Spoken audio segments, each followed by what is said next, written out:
저희는 작년 19년에 고흥에서 과제 기획을 할 때 과제 기획위원으로 참석을 해서 했었고 사회안전망 분야의 기술 기준을 제시하는 사회적 기업입니다. 저희는 그래서 드론 안전, 드론 운용 관리 쪽에 부분을 맡아서 지원을 했고요. 남동발전이라든가 17, 18, 19년 TTA, 한국교통안전공단, 스마트 드론 기술센터 이런 쪽에서 드론 운용 기록 관리 쪽, 우리 남 박사님 말씀하셨던 것처럼 드론에 의한 그 분석, 관측 쪽이 아니라 저희는 장비, 임무 장비, 운영 통제, 안전 이런 분야에 관계된 부분이 되겠습니다. 운영성 평가 쪽 부분이 되겠는데요. 대부분의 쪽 아시겠지만 TTA라든가 한국교통안전공단 운영 쪽, 운영 경력 관리 쪽 관리하는 기관에서는 비행 기록 장치를 쓰고 있습니다. 자체적으로 GCS를 통한 것이 아니라 별도의 봉인 장치, 나중에 결함 분석이라든가 지워버리면 그만이니까 그래서 객관적인 자료, 산업용 기기로 쓰기 때문에 여기 계신 분들이 댁에서 칼 놔두면 문제 없습니다. 칼 들고 나오면 문제입니다. 우리 연구기관 학교에서는 얼마든지 연구할 수 있습니다. 그러나 그걸 들고 나와서 산업화 되었을 때는 임무 통제가 되어야 되는 부분, 그 부분에 대한 부분들이 좀 연구가 되고 연구 단계에서 학교 단계에서 함께 고려돼야 되는 부분에 있어서 오늘 참조하시면 될 것 같습니다. 그런 부분에서 5G 기반 드론 활용, 스마트 응용 사업에 대해서는 5G 통신망을 만들어야 되는 부분이고 자체적으로 4군데에 구축되고 있는데 그쪽 통합 관제 시스템, 농업 데이터를 빅데이터를 수집해서 관리하는 시스템, 현장의 실증을 확인하기 위한 이동용 관제 차량 또는 현장 미기상 정보, 기상 정보가 기상청 정보가 아니라 현장 정보가 있어야 되기 때문에 미기상 정보라든가 이런 계측 장비들, GPS 검증 시뮬레이터는 기체 자체가 인증받고 제대로 된 것인가, 흔들림이 있느냐 없느냐, 데이터에 대한 제대로 된 데이터 자체가 데이터 자체적으로 불법적인 데이터일 수도 있습니다. 그것이 딥러닝이 아니라 딥페이크가 될 수 있는 데이터가 있기 때문에 거기에 대한 부분에 대한 검증 시뮬레이터 부분을 포함하고 있습니다. 운영 개념은 더 잘 아시기 때문에 전반적으로 임무 계획, 모니터링, 데이터 처리, 센서 정보를 수집하는 모든 절차를 시스템화하겠다는 부분이고 그런 부분에 있어서 현장에서 다 지금 깨져서 좀 좁아졌는데 좀 이해해 주십시오. 벼, 유자, 마늘, 양파 4개의 작물에 대해서 이번 5G 기반 스마트팜 운영 실증을 하게 되는 걸로 알고 있습니다. 대부분 도동면 가야리 쪽에 분포되어 있는 농가에 대해서 실증을 하는 걸로 알고 있습니다. 거기에 투입되는 관제 시스템,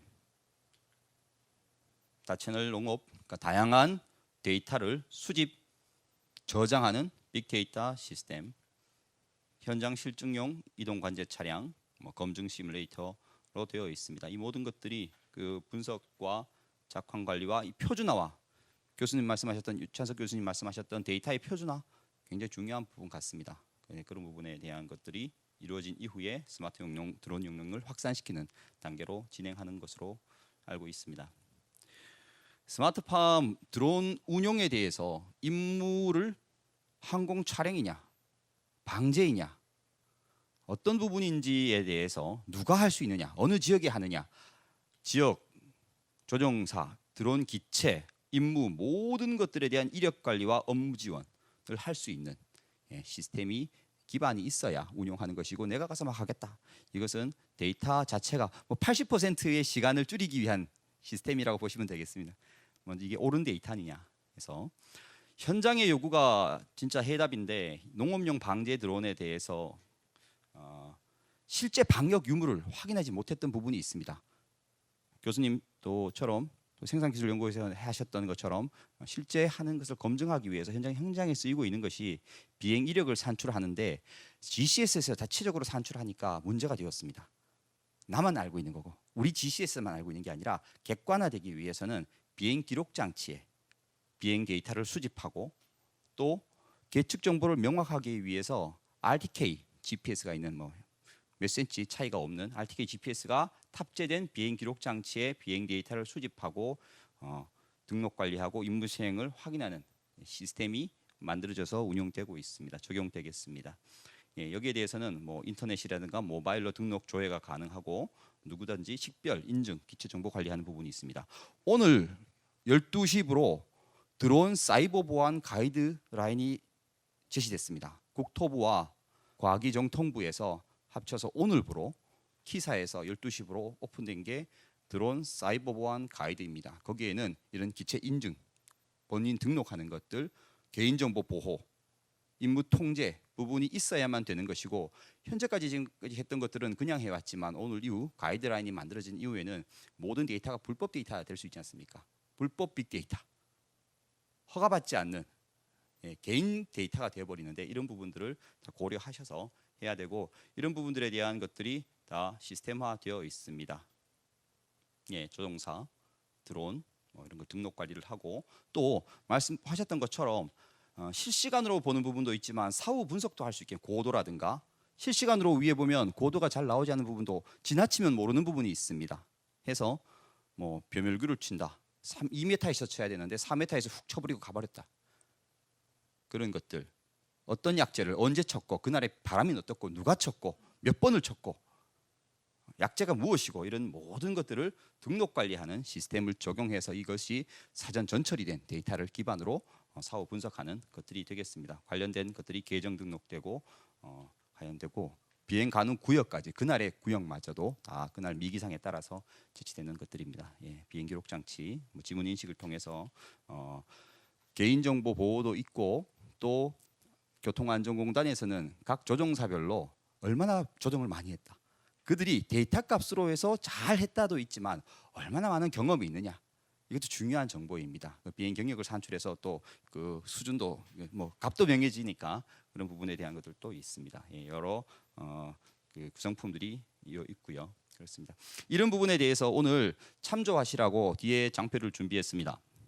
드론을 운용하기 위한 임무, 또 드론 자체의 기체, 드론 조종사, 아니면 드론 지역, 날리는 시간, 고도, 무엇이든 간에 통제 가능한 요소 안에서 이루어져야 되겠고, 허가를 받아야 되는 부분이 있는데, 드론 조종사라든가 기체, 임무를 식별하고 비행 승인 여부, 비행 이력 관리, 그 이력에 대한 봉인, 만들어진 컨텐츠, 찍었는데 뒤에 집이 안에 보이고 집에 사생활이 보입니다. 그거는 거부했을 때 거부했는 사람들의 찍지 말아라고 거부하는 게 있습니다. 작년에 영국에서 저희가 발표했던 것들이 DVIPS라고, 드론에 대한 비디오 인포메이션 포털 시스템이라 해서 내가 찍는다면 나 찍어요라고 어나운스 할 수 있게끔 브로드캐스팅하고, 그걸 받는 앱을 봐서 그 DVIPS 서버에 접속하면 나 찍네, 나 거부, 내 있는 위치에 있는 위치는 마스킹 해주세요. 영상 중에 후처리해야 됩니다. 그건 기본입니다.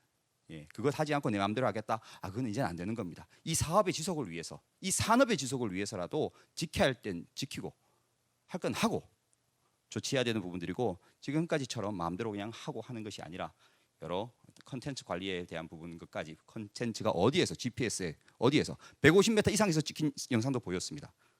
그 불법 영상이었습니까? 물론 그것이 많은 데이터를 합쳐서 그냥 높이서 찍은 것 같아요라고 했을 수도 있지만, 그것임을 증명하는 GPS 정보가 메타 정보로 있어야 되는 겁니다.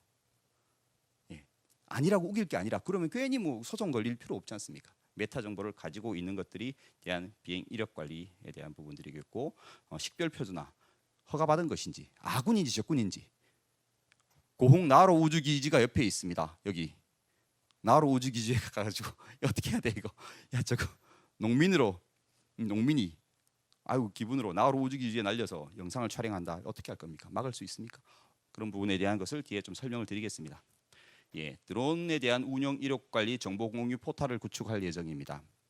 농업이 교육용이나 군사용보다 더 많이 쓰이고 있습니다. 실제 거기에 대해서는 운영 이력 관리를 할 수 있는 기반이 다 되어 있고 해서 드론에 대한 기체 등록, 조종사 등록, 이 부분들이 부산지방항공청에만 등록되어 있다. 거기 어떻게 우리가 가서 보냐? 아니고, 여기 지역에 등록된 지자체라든가 각각 기관들에서 무엇이 등록되어 있고 허가 받았는지, 드론 허가된 지역이 어딘지, 괜히 이 지역에서 지원해준 드론이 저쪽 강원도 가서 날려주고 있고, 이게 좀 그렇지 않느냐? 조금 지원금도 나가는데 여기는 한 번도 안 날렸네. 뭔가 확인할 수 있지 않습니까? 그 사람한테 또 지원해주고 또 지원해주고 또 그럴 수 없지 않습니까?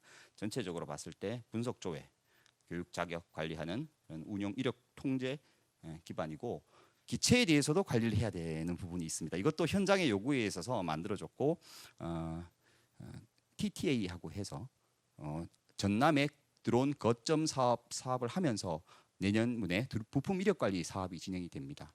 드론에 담착되는 것은 날아다니는 거니까 누가 만들었고 수입했는지 검증된 인증받은 부품인지 비행 기체에 비행 기록 장치가 있는지 유관 기관에서 등록 관리, 유관 인증 기관들도 관리하고 또 생산 유통 현안 관리, 운영 정보, 이거 결함에 있는 부품인지 여러 가지 분석 조회할 수 있는 모든 이 인프라들이 만들어지고 함께 가야만 되는데 뭐 제가 봐도 중국 제품이 좋은 것도 있습니다. 한국 제품이 좋은 게 운용 툴들, 유틸리티 중에 좋은 게 많은데 그것들을 다 전체를 현황을 보고 고를 수 있게끔 하는 그런 드론 생산 관리 통합 관제 이 부분은 중국보다 한국이 앞서져 있습니다.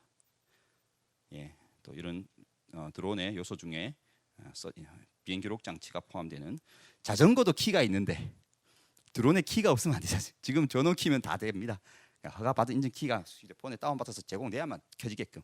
자전거 뭐 100만 원짜리도 안 되는 것도 있는데 몇천만 원짜리 그냥 들고 가서 키면 됩니다. 이런 것들이 있어야 된다는 것이고 특히 농업용은 농기계처럼 막 쓰고 있는데 가져갈 수도 없게끔 해야 되고 이 모든 것들이 기체의 생산 검증 단계에서부터 교육 운영 활용 농업의 활용 단계 사후 검증 단계에 대해서 모든 것들이 통제돼야 된다는 부분이 되겠습니다.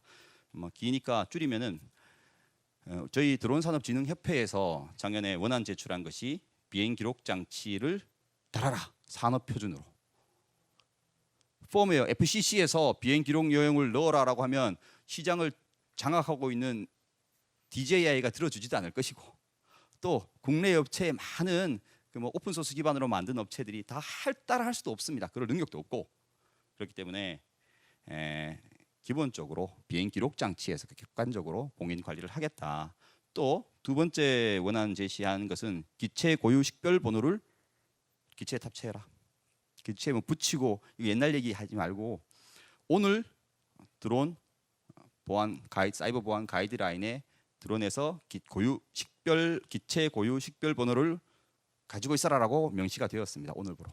이런 것들도 농업용 드론에 대해서는 가장 군이면은 민간 지역에 가서 날리기 힘듭니다. 교육용 드론 한정된 곳에서 날립니다. 농업용은 그러지 않습니다. 농업용 기체는 꼭 비행 기록 장치와 고유 식별 번호가 있어야 된다고 해서 저희가 드론산업진흥협회에서 KS 산업표준으로 제시가 되었고 현재 회람 중에 있습니다. 이 부분이 TTA 쪽에서 교육용 드론이나 농업용 드론에 대한 비행 드론 기본 성능 평가 지원 장비가 있습니다. 이것도 참조하시라고 말씀드린데 농업용도 만들어야 되는 것이 이번에 과제에 넣어서 농업용으로도 만들자.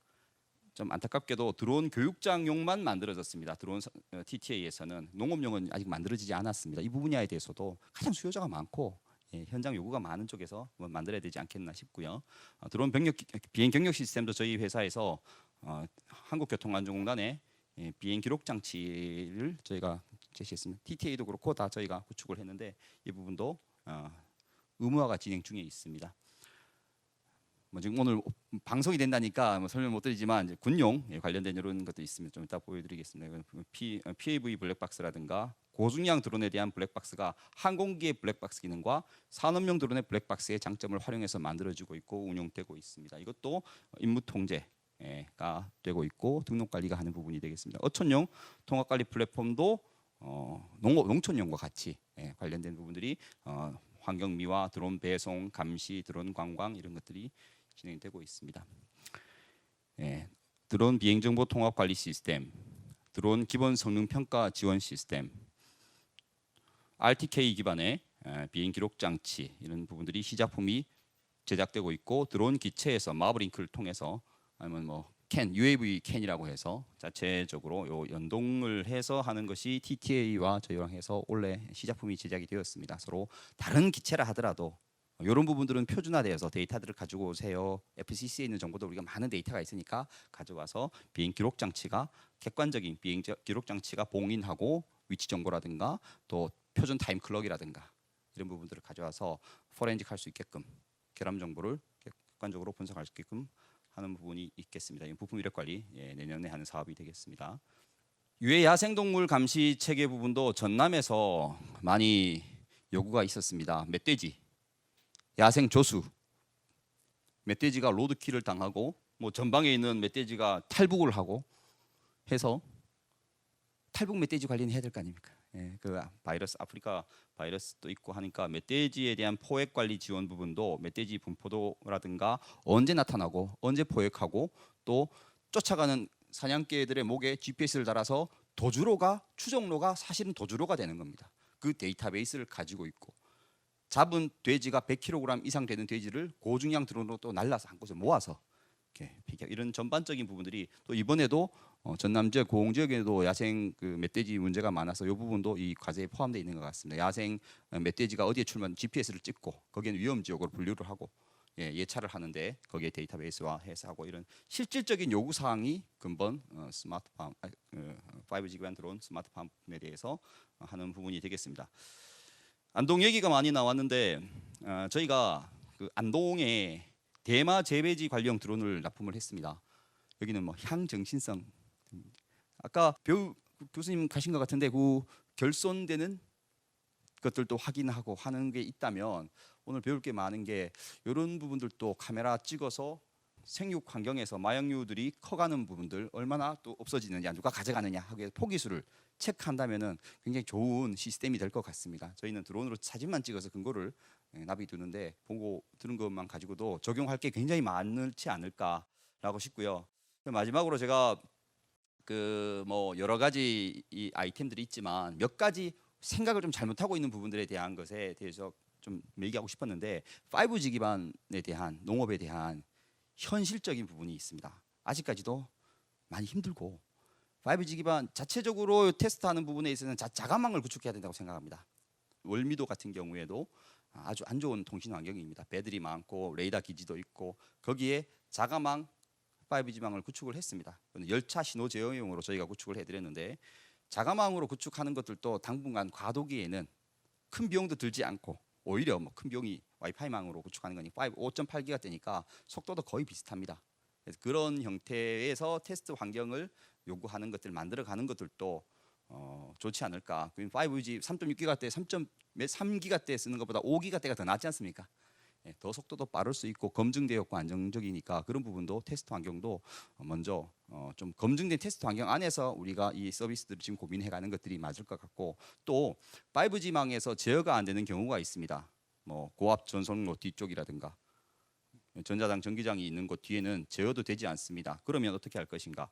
거기에 대해서는 긴급 전원 제어라고 해서 오늘 좀 보안상 뺐는데 433메가헤르츠대 주파수 제어, 긴급 제어, 전원이 통제돼서 꺼져버린다든가 테러라든가 진짜 긴급한 상황에서 슈퍼 유저가 그것을 제어할 수 있는 전원을 꺼버리게 한다든지 433 주파수로 제어 기본 마지막 제어 수단은 확보해 준다든지 하는 그런 부분들이 필요할 것 같습니다. 5G를 지향하지만 좀 더 안정적인 안전을 고려하는 통신망도 이중으로 가져가야 되는 게 농업 산지가 5G가 그렇게 좋지 않습니다. 뚝뚝 끊어지고 이런 경우에는 조금 더 예비망을 확보하는 것들도 좀 고민을 해주시는 게 좋을 것 같고 개인정보 보호라든가 몇 가지 말씀을 드릴 게 있지만 시간 관계상 여기까지 하도록 하겠습니다.